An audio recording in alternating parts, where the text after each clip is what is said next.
Lors d'une longue nuit, pris d'une longue insomnie, j'ai voulu revisiter un étrange vidéoclub avec comme guide privé Alt 236. Et en voyant cette œuvre intéressante, j'étais pris d'une passion presque irrationnelle par les affiches.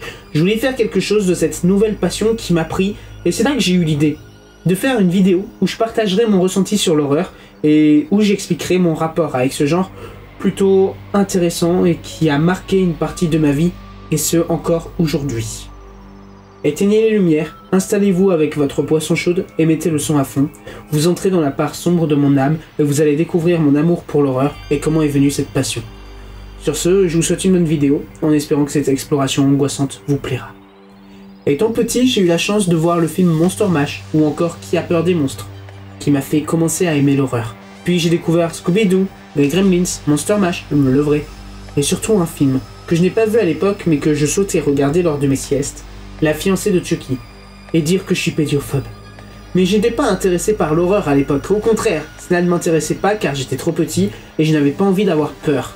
Puis à 7 ans est arrivé un petit moment dans un jeu qui a fait que j'ai eu encore moins envie de m'y intéresser, l'avant-ville de Pokémon, qui m'avait fait pleurer à cause de Hosley. Et 1 an ou 2 ans plus tard, mon papa a eu l'idée de me montrer la scène de noyade et du gavage dans les griffes de la nuit. J'ai commencé à m'y intéresser à ce moment-là, mais sans plus. Et puis à un Halloween, on m'a lu une histoire d'horreur que j'ai beaucoup aimée et qui encore aujourd'hui, j'essaye de la retrouver pour redécouvrir cette œuvre perdue, peut-être pour toujours, qui m'a fasciné et marqué au fer rouge. Cette histoire, c'est l'histoire d'une sœur qui marque dans son journal que son grand frère l'énervait et qu'elle écoutait son groupe préféré. Mais la nuit d'Halloween, des monstres tuent les gens, avec leurs griffes rouillées, et quand on meurt, tout le monde oublie notre existence. Je vais spoiler la fin malheureusement. La fille est censée mourir mais son frère s'est sacrifié, et l'histoire commence par « Voilà, j'ai fait ça, cher journal, ça. » Sachant qu'il y a des choses qu'elle dit venant d'elle, alors que ça venait de son frère. Par exemple, elle disait écouter un groupe de musique pour contrebalancer le fait que son frère écoutait une musique qu'elle n'aimait pas. Et à la fin, elle dit j'écoutais mon groupe préféré, tu sais, et elle dit la musique de son frère.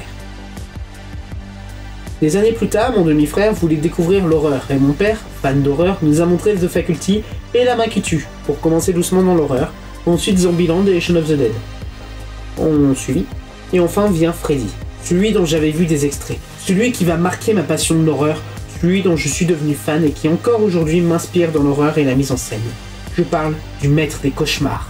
Enfin vient le collège, où je me suis fait un ami qui partageait la passion de l'horreur avec moi, et avec qui on faisait des recherches sur les tueurs des slashers, et j'en passe.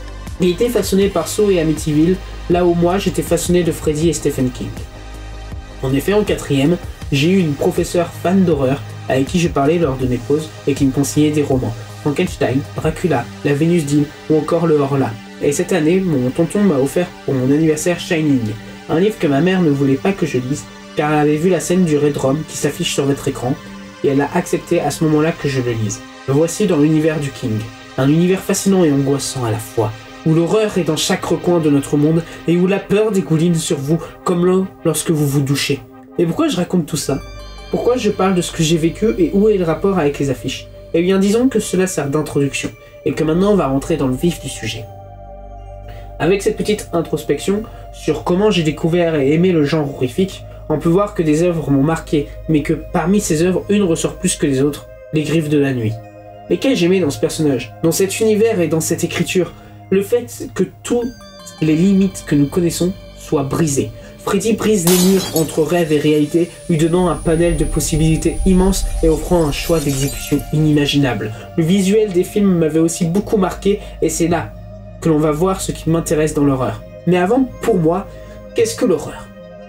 L'horreur, c'est mettre mal à l'aise, faire ressentir un sentiment de dégoût à celui qui consomme l'œuvre, mais aussi parfois le faire réfléchir et peser sur son inconscient, pendant des heures, des nuits, des jours entiers. Voilà ce qu'est l'horreur pour moi. Et c'est maintenant que l'on va parler des affiches. Mais pas que de ça, mais commençons par ça.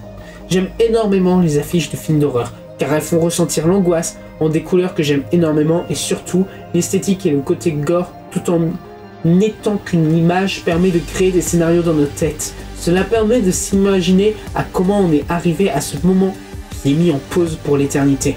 les cris des affiches résonnent malgré leur silence photogénique, et j'en passe. Mais il y a aussi une sorte de poésie macabre qui hante l'affiche, tel un tableau de Bacon ou de Barker.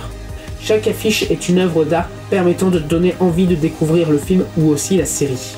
Car oui, même si je ne suis pas très série, certaines séries comme Creepshow ou Les Contes de la Crypte ont des affiches que je trouve quasiment parfaites. La lumière, la colorimétrie, les jeux d'ombre et beaucoup d'autres font que j'aime ces affiches.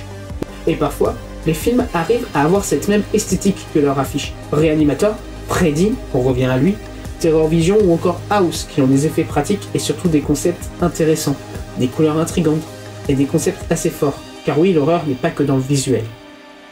Si on ne se fait un film d'horreur que pour mettre du sang, du gore, ne rien raconter, cela ne marchera pas. Et même cela ne deviendra que très cringe et même très mauvais tel un nanar. Mais bien réalisé et écrit, ces œuvres peuvent être incroyables. Regardez comment Rosemary's Baby a marqué ses spectateurs sans avoir besoin de mettre de sang à l'écran. Mais aussi regardez comment Matt God arrive à être dérangeant malgré qu'il n'ait pas de vrais acteurs dans son œuvre. Car oui, une histoire bien ficelée permet de créer un malaise plus profond chez celui qui regarde. Lovecraft jouait de ça dans ses nouvelles en proposant des univers inconnus où il pouvait régir ses propres lois et en faire ce qu'il voulait, tel un maître d'orchestre. Et c'est ça que j'aime. Voir des êtres maîtres de leurs univers et régir dessus comme un dieu. Voir des victimes prises dans un piège à souris soumis aux règles de leur tortionnaire. Voir des univers soumis à des règles inimaginables dans le neutre et qui se tord sous le poids des atrocités qui se trament. Freddy, l'assassin, Herbert West, le dévoreur, André Toulon, Penaid, Satan, les fantômes, Cthulhu et d'autres ont parvenu à se hisser dans mon esprit et me montrer des univers fascinants et morbides. Chacun contrôle son histoire et chacun est maître de son œuvre. Grâce aux affiches où on les voit certes en pose sur un bout de papier mais qui font les pires ou qui ont fait les pires actes et qu'on arrive à imaginer le passé et le futur de leurs actes. Grâce au scénario qui idéalise ces monstres, permettant de dénoncer quelque chose, de dénoncer une forme de folie ou de fantasme morbide qui sommeille en chacun de nous. Grâce au thème abordé qui arrive à faire ressentir des émotions même malgré qu'un écran ou des pages nous protègent des immondices que l'on voit. Et c'est pour ça que j'aime l'horreur. C'est pour ça que je veux partager ma passion, pour ça qu'elle m'inspire chaque jour un peu plus. J'espère que cette baignade interdite vous a plu. Si c'est le cas, dites-le moi en commentaire. Mettez un pouce vers le haut, abonnez-vous et partagez cette vidéo. Et surtout, dites-moi ce que vous aimez dans l'horreur.